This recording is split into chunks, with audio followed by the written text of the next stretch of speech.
नेपाल जहाँ इतना चीन चीन चीन कर रहा है, लेकिन चीन के साथ अगर आपने हिमाकत की है तो आप याद रखिए चीन हांगकांग में क्या कर रहा है, वो ताइवान में क्या कर रहा है, वो मंगोलिया में क्या करना चाह रहा है। आप जिस चीन के सहारे चलना चाह रहे हैं वो चीन दरअसल आपके देश में भी कब्जा करता जा रहा है। नेपाल के जो 7 ज़िले हैं उन 7 ज़िलों में 11 ऐसी जगह हैं जिन पर अब चीन ने कब्जा कर लिया है। तो नेपाल के दोस्तों कृपया चीन से सावधान रहो, वो ड्रैगन है, वो सिर्फ निगलना जानता है।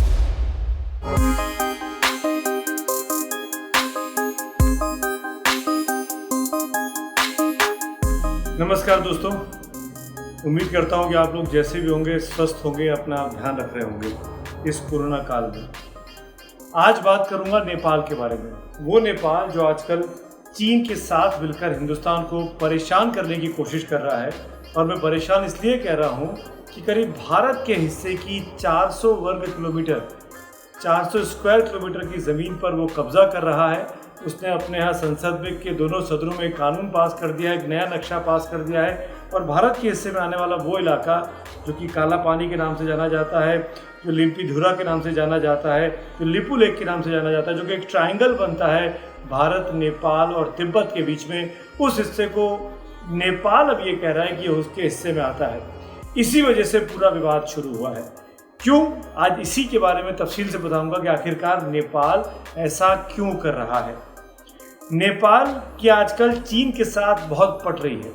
नेपाल में कम्युनिस्ट पार्टी की सरकार है। केपी शर्मा ओली साहब जो वहाँ के प्रधानमंत्री हैं वो कम्युनिस्ट पार्टी से आते हैं नेपाल की, और चीन में तो कम्युनिस्ट पार्टी है ही।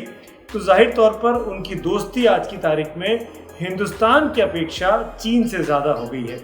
जबकि नेपाल की जो बाकी पार्टियां हैं वो हमेशा हिंदुस्तान को लेकर, भारत को लेकर उनमें दोस्ती की तरफ रहा है, और चीन को वो अपना बैरागी मानती थी। चीन के साथ उनकी दोस्ती उतनी नहीं थी, पर क्योंकि ये कम्युनिस्ट पार्टी है तो जाहिर तौर पर प्रधानमंत्री का झुकाव ओली साहब का चीन की तरफ ज़्यादा है। और चीन भी इस मौके का भरपूर फ़ायदा उठा रहा है, क्योंकि चीन को हिंदुस्तान को परेशान करना है। उसने पाकिस्तान को पटा रखा है, उसने हमको अरुणाचल प्रदेश में, लद्दाख में, गलवान में तंग कर रखा है। और अब वो नेपाल के बहाने भी ये जो पूरा ड्रामा है जो नेपाल की संसद में हुआ वो दरअसल चीन के इशारे पर हुआ है। इसमें कोई दो राय नहीं है। भारत के सेना अध्यक्ष नरवणे साहब भी इस ओर इशारा कर चुके हैं। तो करीब 1751 किलोमीटर लंबी भारत और नेपाल का बॉर्डर है, की सीमा है। और उस 1751 में से एक हिस्सा आता है जो मैं जिस ट्रायंगल का मैंने जिक्र किया, वो 400 स्क्वायर किलोमीटर का है, जिस पर अब नेपाल अपना दावा कर रहा है। और भारत ने इसको सिरे से खारिज कर दिया है। भारत नेपाल को मित्र राष्ट्र मानता है। वो ये कह रहा है कि हम बातचीत कर इस मसले को सुलझा लेंगे। अभी तक भारत ने इस चीज़ को लेकर नेपाल पर औपचारिक तौर पर तो कोई दबाव नहीं बनाया, पर नेपाल के दावे को भारत की सरकार ने, भारत के विदेश मंत्रालय ने खारिज जरूर किया है। लेकिन नेपाल जहाँ इतना चीन चीन चीन कर रहा है, आज उन केपी शर्मा ओली साहब को मैं ये बताना चाहता हूँ, आप जिस चीन के सहारे चलना चाह रहे हैं वो चीन दरअसल आपके देश में भी कब्जा करता जा रहा है। और ये शायद जानकर आप सबको आश्चर्य होगा कि नेपाल की जो उत्तरी सीमा है, जो कि तिब्बत से लगती है, जिसको चीन अपना हिस्सा मानता है, उसमें से नेपाल के जो 7 ज़िले हैं उन 7 ज़िलों में 11 ऐसी जगह हैं जिन पर अब चीन ने कब्जा कर लिया है। और ये सब कुछ वहाँ पर तमाम पार्टियों को पता है, और इसके खिलाफ नेपाल में आंदोलन शुरू हो गए हैं। गो बैक चाइना के नारे लग रहे हैं, रिटर्न अवर लैंड के नारे लग रहे हैं। और ये मैं कोई मनगढ़ंत बातें नहीं कर रहा हूँ, ये नेपाल के कृषि मंत्रालय की रिपोर्ट है कि इन 7 जिलों के जो 11 इलाके हैं, मैं वो नाम भी आपको एक करके बताता हूँ कि कौन से ज़िले हैं और कौन कौन से इलाके हैं जिस पर चीन ने अपना गैर कानूनी कब्जा कर लिया है। चीन को अगर इस दुनिया का भू माफिया कहा जाए तो गलत नहीं होगा। वो हर जगह ज़मीन हड़पने में लगा रहता है। हुमला डिस्ट्रिक्ट है, उसका भागडोर खुला इलाका है, वहाँ की 6 हेक्टेयर ज़मीन पर चीन ने कब्जा कर लिया है। हुमला डिस्ट्रिक्ट की करावली नदी जाती है, उस नदी के आसपास का 4 हेक्टेयर का इलाका चीन ने अपने कब्जे में कर लिया है। रसुवा ज़िला है, रसुवा ज़िले के सिंजेन खोला का 2 हेक्टेयर इलाका अपने कब्जे में कर लिया है। भुरजुक खोला नाम का इलाका है, वहाँ का 1 हेक्टेयर अपने पास कर लिया है। लमेड़ा खोला है, उसका 1 हेक्टेयर अपने पास कर लिया है। जम्बू खोला है, उसका 1 हेक्टेयर कर लिया है। ये सब रसुवा गांव के 4 नाम बताया मैंने आपको। अब बात करता हूँ एक और ज़िले की, सिंधुपाल चौक। ये बिल्कुल नेबरिंग ज़िला है चीन के साथ नेपाल का। इसका खरने खोला एक इलाका है, वहाँ पे 7 हेक्टेयर ज़मीन चीन के पास है। भोर से कोसी नाम की एक जगह है इसी सिंधु खोला में, वो चीन के कब्जे में है, करीब 4 हेक्टेयर ज़मीन वहाँ की। ऐसे एक और ज़िला है संखू आसबा, उसकी 3 हेक्टेयर ज़मीन पे चीन ने कब्जा कर लिया है। कम खोला, उसकी 2 हेक्टेयर का ज़मीन पर चीन ने कब्जा कर लिया है। और अरुण नदी एक है वहाँ पर, इसी ज़िले में बहती है संखू आसबा में, उसकी 4 हेक्टेयर ज़मीन पर चीन ने कब्जा कर लिया है। तो कुल नेपाल के करीब 40 हेक्टेयर ज़मीन पर चीन का गैर कानूनी कब्जा है। नेपाल की संप्रभुता अपने आप में खतरे में पड़ गई है और इसके बावजूद भी नेपाल जो है वो भारत को तंग कर रहा है। ये बात समझनी चाहिए नेपाल को कि भारत चाहता तो इन 70-75 सालों में जिस राष्ट्र को भरपूर मदद करता रहा, सैन्य तौर पर, आर्थिक तौर पर, व्यापार के तौर पर, भारत ने कभी भी नेपाल पर कब्जा करने की कोशिश नहीं की, जबकि हम दोनों का कल्चर बिल्कुल मिलता जुलता है। इनफैक्ट नेपाल के तो राजघराने के, नेपाल के बड़े बड़े परिवारों के लोग जो है वो हिंदुस्तान के कॉलेजेस में, स्कूल्स में आके पढ़ते हैं। लेकिन चीन के साथ अगर आपने हिमाकत की है तो आप याद रखिए चीन हांगकांग में क्या कर रहा है। मैं नेपाल भाइयों, नेपाल के रहने वाले लोगों से बोलना चाहता हूँ, वो हांगकांग में क्या कर रहा है, वो ताइवान में क्या कर रहा है, वो मंगोलिया में क्या करना चाह रहा है, ये इतिहास आपको चीन का याद रखना चाहिए। चीन पर आप जितना भरोसा करेंगे, आज की तारीख में पाकिस्तान भी चीन की एक सबसे बड़ी कॉलोनी के तौर पर निकल कर आ रहा है।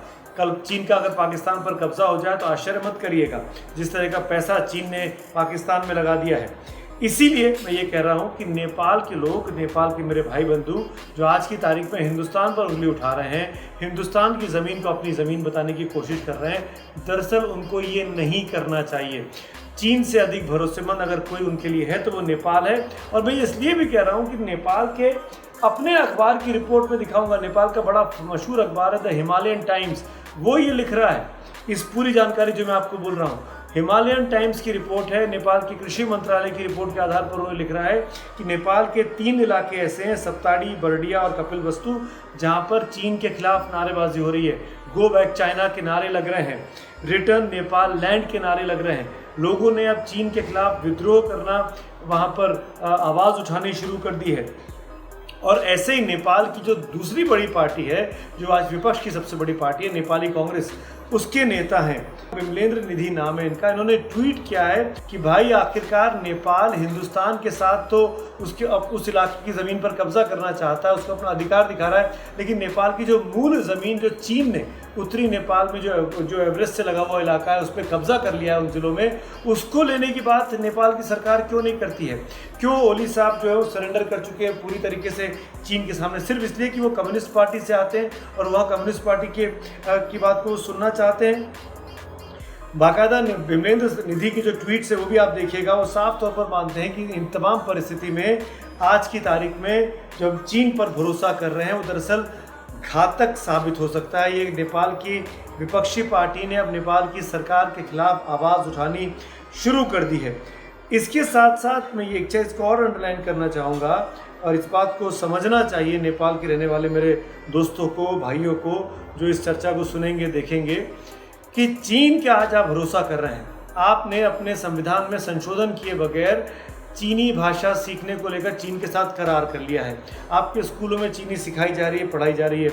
ये आज आपको लग रहा होगा, लेकिन आगे जाकर यही चीज़ आपको परेशानी का सबब बन सकती है, क्योंकि आपने ये काम अपने संविधान में संशोधन किए बगैर ही कर दिया है। इसीलिए आज की तारीख में चीन को आपने अपने यहाँ का रेलवे नेटवर्क बनाने का काम दे दिया है, ठेका दे दिया है। तो बड़ी संख्या में भारत की सीमा तक आकर नेपाल में आपकी जो रेलवे बन रही है वो भारत की सीमा तक लेकर आने की कोशिश कर रहा है। दरअसल चीन का इंटरेस्ट भारत में है। चीन पूरे तरीके से भारत को घेर के रखना चाहता है, क्योंकि चीन जानता है कि अगर दक्षिण एशिया में या एशिया में कोई उसको चुनौती दे सकता है तो वो भारत है।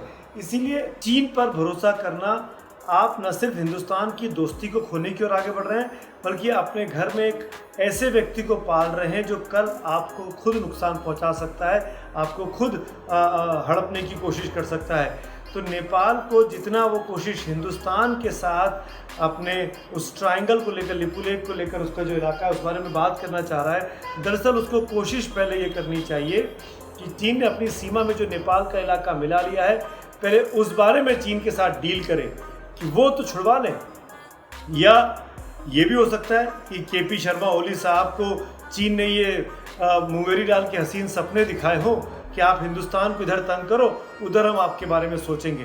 पर क्या चीन ऐसा करेगा? क्योंकि चीन ने आज तक जो वादा किया है वो कभी निभाया नहीं है, और भारत से बड़ा भुक्तभोगी कोई नहीं हो सकता जिसने हिंदी चीनी भाई भाई का नारा सुनकर चीन के साथ दोस्ती की बात की, उस चीन को सिक्योरिटी काउंसिल का परमानेंट मेंबर बनवाया। वही चीन आज की तारीख में भारत के लिए सबसे बड़ी मुसीबत का सबब बना हुआ है। तो नेपाल के दोस्तों, कृपया चीन से सावधान रहो, वो ड्रैगन है, वो सिर्फ निगलना जानता है। धन्यवाद। एबीपी न्यूज आपको रखे आगे।